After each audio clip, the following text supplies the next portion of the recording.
दोस्तों, स्वागत है इसके मांगा जू यूट्यूब चैनल में। दोस्तों, ये वीडियो का एक फोर्थ पार्ट है। आपने अगला एपिसोड नहीं देखा तो मेरा यूट्यूब चैनल में जाके चेकआउट कर सकते हो।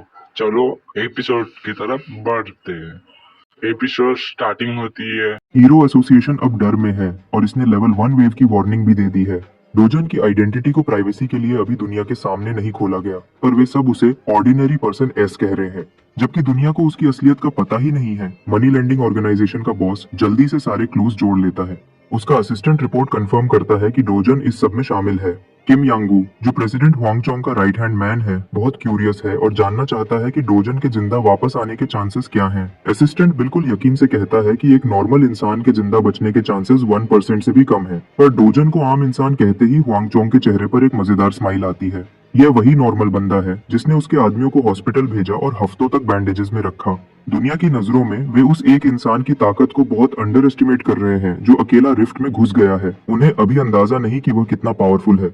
हुआंगचोंग अब यह जानना चाहता है कि एक पावरफुल इंसान के जिंदा बचने के चांसेस क्या हैं। उसका असिस्टेंट कहता है कि यह हीरो के लेवल पर डिपेंड करता है और बिना सही इन्फॉर्मेशन के फैसला करना मुश्किल है।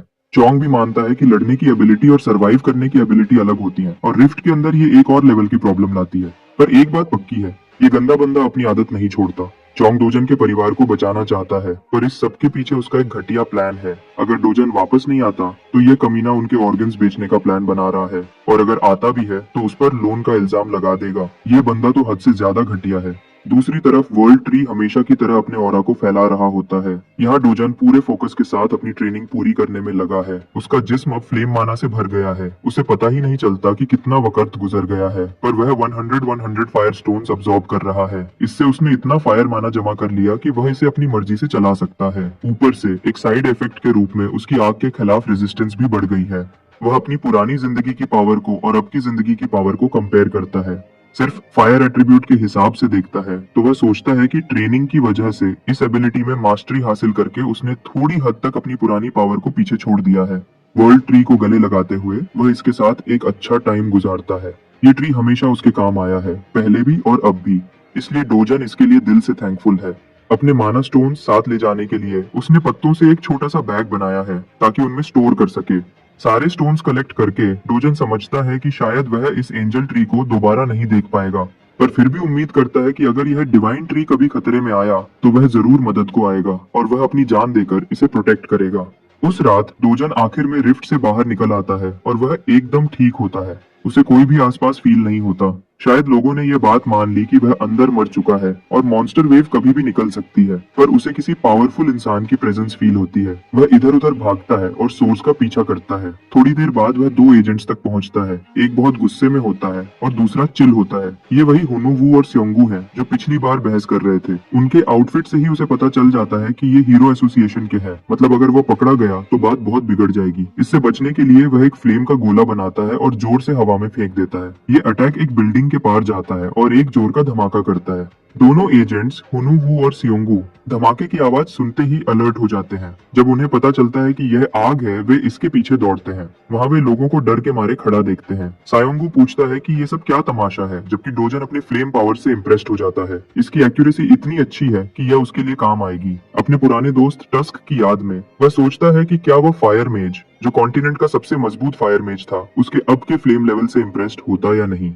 अचानक हुनुवू के फास्ट सेंसेस उसे रिफ्ट की तरफ अलर्ट करते हैं। वह कुछ एक्टिव हो रहा है। उनकी आंखों के सामने रिफ्ट धुंध में गायब हो जाता है।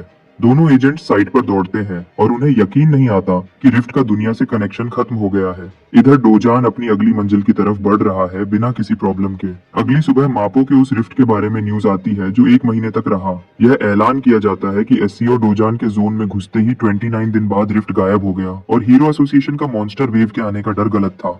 लोगों ने कभी नहीं सोचा था कि रिफ्ट अचानक गायब हो जाएगा, इसलिए वे अभी भी इसकी इन्वेस्टिगेशन कर रहे हैं। उन्हें यह भी समझ नहीं आ रहा कि रिफ्ट के गायब होने के वक्त जंकयार्ड में लगी आग की वजह क्या थी। इससे ज्यादातर लोग यह मान रहे हैं कि एससीओ डोजन मर चुका है और यह उसके अपने किए का नतीजा है। उन्हें क्या पता कि डोजन सबके सामने छुपा हुआ है और लोगों के अलग अलग ओपिनियंस को देख रहा है। कुछ उस बेचारे लड़के के लिए हमदर्दी दिखा रहे हैं जो अपनी जान गंवा बैठा है। पर रिफ्ट के गायब होने का सुनकर डोजान का दिल टूट गया था। वह मायूस है कि अब वह वर्ल्ड ट्री से दोबारा नहीं मिल सकता। चाहे वह वर्ल्ड ट्री को प्रोटेक्ट न कर सके। पर एक और चीज है जो वह अपनी जिंदगी में बचा सकता है और वह वापस HCS कैपिटल चला जाता है। अंदर ये बेवकूफ डोजन की मौत की खुशियां मना रहे हैं, ये सोचते हुए कि अब वे दादी और उसकी बहन को आसानी से खत्म कर देंगे। चांगजब वैसा ही बंदा है जो लोगों को निचोड़कर मार देता है। एक फ्रॉड बंदा बात कर रहा है कि छोटी बहन को बड़ा होने देना चाहिए ताकि उसे दूसरे तरीके से यूज कर सके। जब ये लोग बिना सोच समझ के बकवास कर रहे होते हैं तभी एक जानी पहचानी आवाज उन्हें सलाम करती है और उनके बॉस को बुलाती है।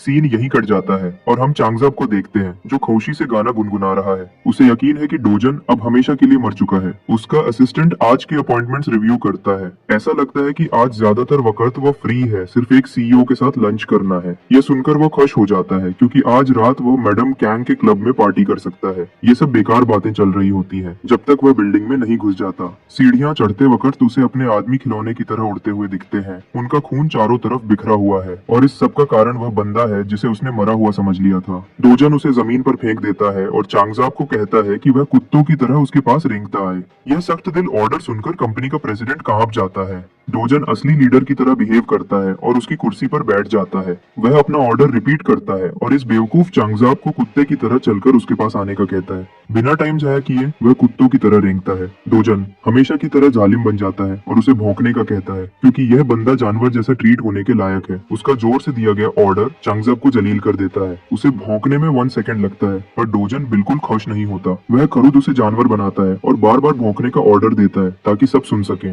डोजन प्रेसिडेंट को इंसान की तरह बिल्कुल भी ट्रीट नहीं करता जैसा वह प्रेसिडेंट दूसरों के साथ करता है। डोजन पॉइंट करता है कि इस तरह के कमीने लोग सिर्फ ऊपर से वफादार दिखते हैं पर मौका मिलते ही पीछे से छुरा घोंप देते हैं। उसका नाम लेकर वह ठंडी आवाज में कहता है कि उसकी जिंदगी में ऐसे 2 कौड़ी के इंसानों के साथ काफी एक्सपीरियंस हुआ है। चांगजब गिड़गिड़ाता है और वफादार कुत्तों की तरह ऑर्डर मानने को तैयार हो जाता है पर डोजन ने काफी सुन लिया था। वह उसके मुंह पर एक जोरदार थप्पड़ मारता है जिससे उसकी सांस ही निकल जाती है और खून निकलता है। असिस्टेंट ये तमाशा देखता है जब तक डोजन उसका नाम नहीं पुकारता।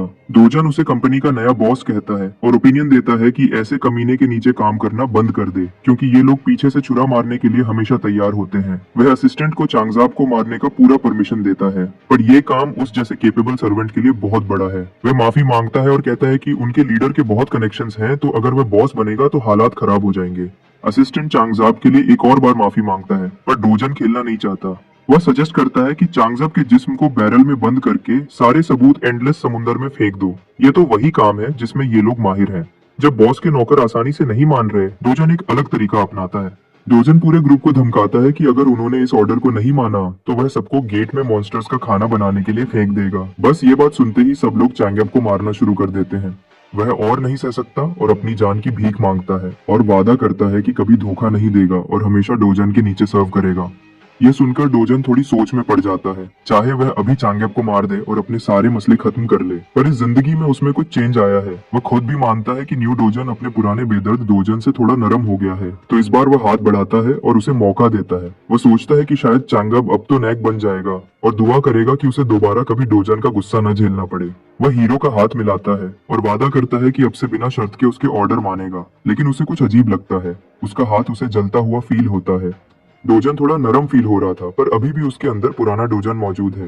वह चांगजाब को आंखों में आंखें डालकर कहता है कि यह उसका आखिरी मौका है। फिर डोजन उसका हाथ पूरा जला देता है। उसका हाथ एक जली हुई पेस्ट में बदल जाता है। मीटिंग के आखिर में वह प्रेसिडेंट के दर्द भरे चीखों को नजरअंदाज करता हुआ निकल जाता है। जाते वक्त एक आखिरी वार्निंग देता है, अगर इनमें से किसी ने भी उसकी फैमिली के रास्ते में आने की कोशिश की, डोजन खुद उनका काम तमाम करेगा। अब उनका एक नया टास्क है। ये लोग हमेशा के लिए उसकी फैमिली की हिफाजत के लिए रिस्पॉन्सिबल है। अब यह है ट्रेटर्स को हैंडल करने का सही तरीका। ऑफिशियली एसीओ डोजन नाम का बंदा बस एक आम सा इंसान था जो रिफ्ट के साथ गायब हो गया पर असल में वह लोकल मैकडॉनल्ड्स में खाना खा रहा है। गवर्नमेंट, हीरो एसोसिएशन और मीडिया ने उसे कल की खबर की तरह भुला दिया। सबने उस इंसान को मरा हुआ मान लिया जो रिफ्ट में घुस गया था। अगर वह बाहर आके दुनिया को बताए कि वह जिंदा है, कोई यकीन नहीं करेगा। ऊपर से सोलो रिफ्ट मिशन के बाद वापस आना सिर्फ सरदर्द और प्रॉब्लम्स लाएगा। वह होंगचांग अब उसके लिए एक नया और मुनासिब घर ढूंढ रहा है ताकि वह आराम से शिफ्ट हो सके। अब डोजन को अपनी छोटी बहन को मजेदार फास्ट फूड खिलाने का मौका मिला है। उसने उसे बताया कि वे एक अच्छे एरिया में शिफ्ट होने वाले हैं और यूनियम के लिए इससे ज्यादा खुशी की बात नहीं हो सकती थी। अब वह अपनी एज के बच्चों की तरह किंडरगार्टन जा सकेगी और अगले साल एलिमेंट्री स्कूल में एडमिट होगी। जब स्कूल का टॉपिक आया, यूनियोंग का मूड एकदम खराब हो गया। दोजन घबरा गया कि ऐसा क्या हो गया। वह खतरनाक मॉन्स्टर्स को काटना जानता है, पर बच्चे को मनाना उसके बस की बात नहीं। वह हैरान रह गया जब उसकी बहन ने कहा कि दूसरे बच्चे उसे अकेला होने के लिए छेड़ते हैं। अपनी प्यारी बहन का यह दुख सुनकर दोजन का दिल टूट गया। अगर उसे उन बदतमीज बच्चों के साथ नहीं रहना तो नहीं रहना पड़ेगा। वे छोटे कमीने एक दिन अपना हिसाब जरूर चुकाएंगे। यह जानकर कि उसे किंडरगार्टन नहीं जाना पड़ेगा, यूनियोंग फिर से खुश हो जाती है। अंदर ही अंदर दोजन एक प्लान बना रहा है ताकि अपनी छोटी बहन को एक अच्छे प्राइवेट स्कूल में भेजे जहां कोई उसे छोटा समझने की हिम्मत न करे। उस रात सीओ डोजन को पता चला कि किम योंगू ने उसकी दादी और बहन को रिफ्ट के वक्त किसी रैंडम मोटेल में छुपा दिया था। यह कमीना माफी मांगते वक्त अपनी कमर तोड़ने वाला था और कहता है कि मोटेल उनकी कंपनी के मैनेजमेंट में है तो यह किसी और जगह से ज्यादा सेफ है। डोजान के पास आज योंगू से उलझने की एनर्जी नहीं, तो वह बस कमरे में घुस जाता है और अपनी दादी को दोबारा देखता है। छोटी यूनियोंग उस पर चढ़कर गले लग जाती है और दादी उसका हाथ पकड़कर आंसुओं के साथ खुशी से देखती है। वो बस अपने पोते को जिंदा देखकर खुश है। पहले तो यह हीरो दंग रह गया, पर जब उसे अपनी फैमिली का इतना प्यार फील हुआ, उसने उनके प्यार को स्माइल के साथ कबूल किया। छोटी यूनियोंग को मैकडॉनल्ड्स का खाना बहुत पसंद है, तो वे लोग वहाँ खाना खाने चले जाते हैं। आज कहीं से डोजन की बहन ने उसके हीरो वाले काम के बारे में पूछा। डोजन ने पूछा कि क्या उसे हीरो भैया पसंद है। यूनियोंग ने बेफिक्री से कहा कि नहीं, उसे हीरो भैया पसंद नहीं। ये कूल है कि हीरोज पावरफुल और ऑसम होते हैं, पर वे हमेशा खतरनाक मॉन्स्टर्स से लड़ते हुए खतरे में रहते हैं, कभी कभी मर भी जाते हैं। छोटी यूनियोंग बस चाहती है कि उसका भाई, उनकी दादी और उसके साथ बहुत लंबे टाइम तक जिंदा रहे। दोजन ने सारी जिंदगी फाइट्स की थी और इतना खून खराबा करके वह सख्त दिल हो चुका था, इसीलिए किसी और इंसान का उसके लिए फिक्र करना एक नई सी फीलिंग है। पिछली दुनिया के सख्त माहौल में वह आखिरी इंसान था जो जिंदा बचा था। उसने ऐसे मॉन्स्टर्स और क्रीचर्स से फाइट की जो यहाँ के हीरोज की सोच से भी ज्यादा खतरनाक है। इस दौरान उसने बहुत कुछ खोया है। अब जब उसे एक नई दुनिया में दूसरा चांस मिला है और अब उसके पास कुछ कीमती आ गया है, वो फीलिंग्स जो उसने कब की खत्म कर दी थी उसके अंदर वापस उभर रही है। इस दुनिया में शायद वह खुशी से जी सके, शायद एक सुकून भरी जिंदगी जी सके। जब वह अंदर से ये गर्म और नरम एहसास महसूस कर रहा था, कोरिया हीरो एसोसिएशन में नेट वोंग हंगामा मचा हुआ था। कोरिया हीरो एसोसिएशन का फाउंडर और वर्ल्ड हीरो फेडरेशन का डायरेक्टर पहले रिफ्ट के सामने आने पर परेशान थे और अब उसके अचानक गायब हो जाने पर और भी ज्यादा हैरान हो गए थे। उनके बेस्ट लोगों ने साइट को इन्वेस्टिगेट किया, पर कोई न्यू इन्फॉर्मेशन नहीं मिली। उसे इस बात का गुस्सा आ रहा था कि उसके अंडर एरिया में इतना कुछ हो गया और उसे कुछ भी नहीं पता। उन्हें इस बात का भी ध्यान रखना होगा क्योंकि एक अचानक गायब हुआ रिफ्ट कभी भी वापस आ सकता है। उसकी असिस्टेंट उसकी परेशानी से अग्री करने की कोशिश करती है। वह सोचती है कि अगर मॉन्स्टर वेव होती तो बेहतर होता, कम से कम अननोन चीजों की फिक्र नहीं होती। डायरेक्टर टाइवांग उसकी बात काट देता है और गुस्सा होने से पहले रुक जाता है। चाहे वह अचानक होने वाली तबाही से परेशान है, पर वह खुश है कि कोई नुकसान नहीं हुआ। नेट वोंग दुनिया के टॉप 100 रिस्पेक्टेड और पावरफुल हीरोज में से एक है। लोग कहते हैं कि अगर वह प्रेसिडेंट के लिए इलेक्शन लड़े तो हिस्ट्री के सबसे ज्यादा वोट्स से जीतेगा। उसकी बात और इन्फ्लुएंस किसी भी अच्छे ग्रुप को आसानी से गिरा सकता है, पर खुशकिस्मती से उसे न तो किसी कंट्री के लीडर की पावर चाहिए, न ही किसी का पैसा। उसका एक ही गोल है, अपने लोगों को प्रोटेक्ट करना। दूसरे लफ्जों में वह एक अच्छा इंसान है। चाहे जितना भी टाइम जाया हो रहा है, वह रिफ्ट के आसपास के एरिया की गहरी इन्वेस्टिगेशन चाहता है। पास के रहने वालों ने अपनी प्रॉपर्टीज एसोसिएशन को बेचने के लिए हाँ कर दी है, तो इन्हें यहाँ से दूर भेजना अब कोई मसला नहीं है। उनकी तसल्ली देने के लिए टाइवांग उन लोगों को मार्केट प्राइस से ज्यादा पैसा देना चाहता है। इतनी परेशानी देने के बाद ये कम से कम है जो वह उनके लिए कर सकता है। सब ट्रस्टेड सोर्सेज ने बताया कि अलग अलग कंट्रीज में कई रिफ्ट्स खुले हैं। इसका जो भी मतलब समझो, लेकिन कुछ तो चल रहा है। यूनाइटेड स्टेट्स और चाइना ने अपने रिफ्ट्स को कंट्रोल करने के स्टेप्स शुरू कर दिए हैं। बड़े कंट्रीज में यूनाइटेड किंगडम को सबसे बड़ा मसला है, जबकि पुराने और पावरफुल हीरोज दूसरे रिफ्ट्स को क्लियर करने के लिए भेजे गए। यूके का स्क्वाड बिल्कुल बेकार था। यूनाइटेड किंगडम में हालात बहुत खराब थे। उनका महीने भर का मिशन जो रिफ्ट को खत्म करने का था, आखिर में बुरी हार के साथ खत्म हो गया। यूके रिफ्ट वेव अब ऑफिशियली शुरू हो चुकी है। दूसरी तरफ यहाँ सिटी में लोग अपने डेली के काम में बिजी हैं और रश में एसईओ डोजन भी लोगों के साथ घूम रहा है। वो आज हीरो कॉम्प्लेक्स में अपनी फेवरेट शॉप पर जा रहा है। जब वह दरवाजा खोलकर अंदर घुस रहा था, काउंटर पर खड़ा बंदा अपने आप सलाम करता है, पर डोजन का चेहरा देखकर उसकी आवाज बंद हो जाती है। उसे एकदम गूज बम्स आते हैं और उसकी बॉडी का हर बाल डर से खड़ा हो जाता है जब वह डोजन को देखता है। आज उसका मैनेजर दुकान में है तो वह खुश है कि उसे खतरनाक कस्टमर का सामना अकेले नहीं करना पड़ेगा। मैनेजर जल्दी से अपना न्यूज़पेपर बंद करता है और ऊपर देखता है। वह उससे नॉर्मल आवाज में बात करता है, लेकिन उसकी आवाज में थोड़ा सा गुस्सा भी है। वह सोचता है कि यह वही बंदा है जो उसके कैशियर को डराकर लो ग्रेड क्रिस्टल्स खरीदने के लिए फोर्स करता है। डोजन बेफिक्र होकर अपना बैकपैक उतारता है और जमीन पर फेंक देता है। वह कहता है कि यह अच्छी बात है कि मैनेजर आज खुद यहाँ है, तो उसके मैजिक क्रिस्टल्स की सेल जल्दी हो जाएगी। मैनेजर को लगता है कि जमीन पर लो ग्रेड क्रिस्टल्स का एक और ढेर बिखरेगा। उसे ऐसे छोटे धंधे में कोई इंटरेस्ट नहीं है, लेकिन वह डोजन को दूर नहीं करना चाहता। वह बस फेयर ट्रेड चाहता है। पर मैनेजर या कोई भी समझदार ट्रेडर सिर्फ 1% फी नहीं ले सकता। मैनेजर कहता है कि बेहतर होगा अगर यह लड़का यहाँ से चला जाए। डोजन उसे समझाता है कि उसके साथ बिजनेस न करना मैनेजर के लिए बहुत बड़ी गलती होगी, जिसका उसे बाद में बहुत अफसोस होगा।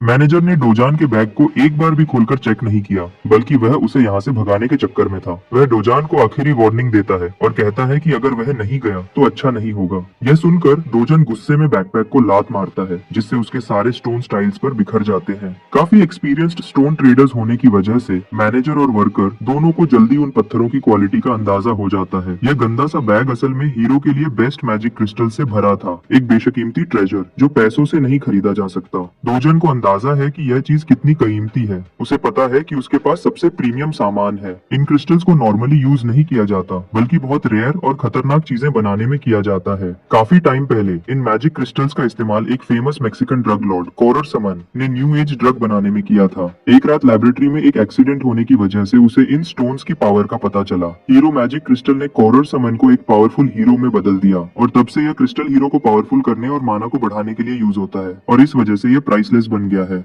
इतना रेयर एनर्जी सोर्स को अल्ट्रा हाई एंड प्रोडक्ट के लेवल पर रखा जाता है। अपनी पावर दिखाने के लिए डोजन इन बेवकूफों को ऑर्डर देता है कि वे उसका सामान वापस पैक करें, और वह निकल जाता है। मिस्टर मैनेजर जल्दी से अपना बकवास करने का अंदाज बदलता है और एकदम से स्वीट और वेलकमिंग बन जाता है, और डोजन को वीआईपी सीट्स तक ले जाता है और ड्रिंक्स ऑफर करता है, जबकि उसका कैशियर क्रिस्टल्स को पॉलिश करने लगता है। डोजन को यह देखकर खुशी होती है कि अब वे उसे वीआईपी ट्रीटमेंट दे रहे हैं। कुछ देर पहले वे लोग उसे भगा रहे थे और अब वह ठंडा ड्रिंक्स पी रहा है। डोजन उनसे डिमांड करता है कि वे उसे फुल पेमेंट करेंगे और सिर्फ 0.5% कमीशन काटेंगे। जैसे ही मैनेजर थोड़ा सा डील बदलने की कोशिश करता है, डोजन डील खत्म करने की धमकी देता है। पिछली ट्रेड्स में डोजन 1% पर राजी था, अब वह इस कम रेट को और कम कर रहा है। उसे ये सब करने की जरूरत नहीं है, लेकिन उनके रूड बिहेवियर की वजह से वह बस गुस्से में ये कर रहा है। जवाब में मैनेजर सिर झुकाता है और जितनी माफी मांग सकता है मांगता है, पर डोजन खाली माफियों से थक चुका है। इसलिए अब या तो वे उसका रेट एक्सेप्ट करे या वह अपना बिजनेस कहीं और ले जाएगा, और बात खत्म। काउंटर पर कैशियर अंदर ही अंदर डोजन को रूड कमीना कहता है। मैनेजर जब देखता है कि उसकी एक्टिंग इस लड़के पर काम नहीं कर रही, वह डोजन को मैजिक क्रिस्टल मार्केट और उसकी प्राइस पर लेक्चर देना शुरू कर देता है, ताकि किसी तरह वह कमीशन बढ़ा दे।